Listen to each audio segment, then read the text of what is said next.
আপনি কি কখনো ভেবে দেখেছেন কেন দিল্লি ভারতের রাজধানী, মস্কো রাশিয়ার, কিংবা ওয়াশিংটন আমেরিকার? একটা দেশের রাজধানী শুধু একটি শহরের নাম নয়, এটা রাজনৈতিক শক্তির কেন্দ্র, ঐতিহাসিক স্মৃতি এবং কৌশলগত সিদ্ধান্তের প্রতিফলন। তবে রাজধানী ঠিক করার এই সিদ্ধান্তগুলো সবসময় কি যুক্তিযুক্ত ছিল, নাকি কখনো কখনো এর পেছনে ছিল রাজা বাদশাহর ইচ্ছা, গোপন চুক্তি অথবা যুদ্ধের ফলাফল? আজ আমরা জানব বিশ্বের কিছু গুরুত্বপূর্ণ দেশের রাজধানী কিভাবে নির্বাচিত হয়েছিল। দিল্লি কেন কলকাতা নয়, বা কেন লন্ডনের জায়গায় অন্য কোনো শহর নয়? এই সব প্রশ্নের পেছনে লুকিয়ে আছে বিস্ময়কর সব ইতিহাস, কিছু ভুল সিদ্ধান্ত আর কিছু নেপথ্যের অজানা কাহিনী। আপনি যদি ইতিহাস ভালোবাসেন, যদি জানতে চান রাজনীতির মানচিত্র কিভাবে বদলে দিয়েছে আমাদের শহরগুলোকে, তাহলে ভিডিওটা পুরোটা না দেখে মিস করবেন না। ভারত, দিল্লি কেন রাজধানী? মুঘলরা যখন দিল্লিকে তাদের রাজধানী বানায়, তখন এই শহর ছিল কৌশলগতভাবে উত্তর ভারতে কেন্দ্রীয়।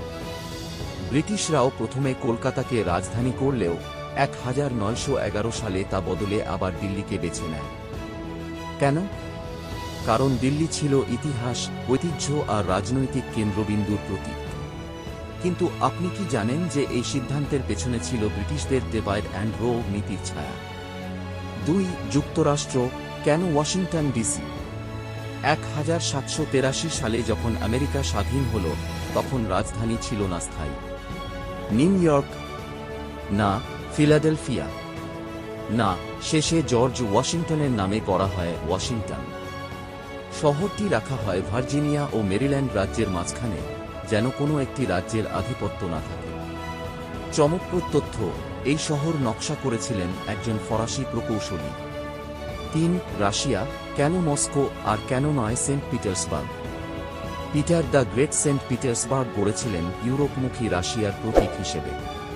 কিন্তু সোভিয়েত যুগে ক্ষমতার কেন্দ্র আবার চলে আসে মস্কোয়। তবে আজও অনেক রুশ মনে করেন সেন্ট পিটার্সবার্গেই তাদের সাংস্কৃতিক রাজধানী। 4. ব্রাজিল, রিও ডি জেনেইরো থেকে ব্রাসিলিয়া কেন? একটি সম্পূর্ণ নতুন শহর বানিয়ে রাজধানী সরানো হয় 1960 সালে। কেন?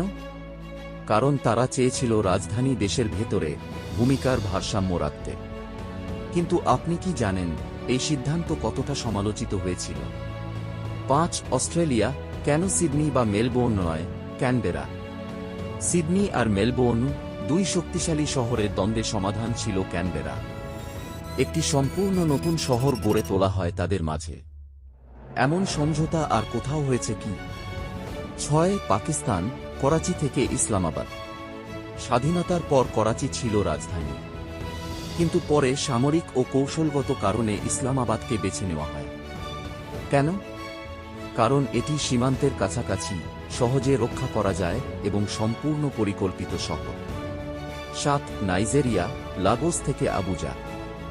লাগোস ছিল বাণিজ্যিক, কিন্তু অতিরিক্ত ভিড় আর অব্যবস্থাপনার কারণে রাজধানী সরিয়ে আনা হয় আবুজায়। এটি দেশটির প্রায় কেন্দ্রবিন্দুতে, যার ফলে উত্তর ও দক্ষিণের মধ্যে সমতা রক্ষা করা যায়। 8. তুরস্ক কেন ইস্তানবুল নয় আঙ্কারা? ইস্তানবুল ছিল অটোমান সাম্রাজ্যের রাজধানী, কিন্তু কামাল আতাতুর্ক আঙ্কারাকে বেছে নেন একটি নতুন, ধর্মনিরপেক্ষ, আধুনিক রাষ্ট্রের প্রতীক হিসেবে। 9. কানাডা কেন অটোয়া না টরন্টো বা মন্ট্রিয়াল? ব্রিটিশ ও ফরাসি জনসংখ্যার মধ্যে ভারসাম্য রাখতে অটোয়াকে বেছে নেওয়া হয়, একটি নিরপেক্ষ শহর। 10. বাংলাদেশের ঢাকার ইতিহাস।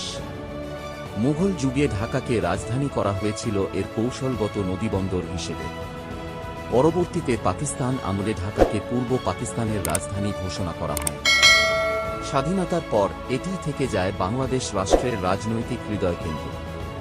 এত কিছু জানলেন, তবে ভাবুন তো, আপনার দেশের রাজধানী ঠিক যেভাবে আছে, সেটি কি সবচেয়ে যুক্তিসম্মত অবস্থান?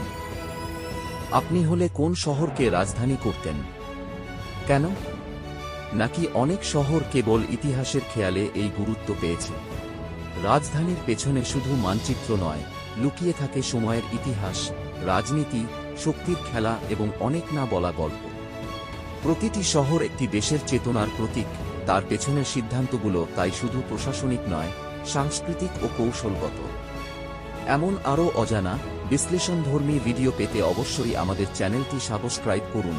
ভিডিওটি ভালো লাগলে লাইক দিন, মতামত জানাতে কমেন্ট করুন এবং শেয়ার করতে ভুলবেন না। আপনাদের আগ্রহই আমাদের সবচেয়ে বড় প্রেরণা।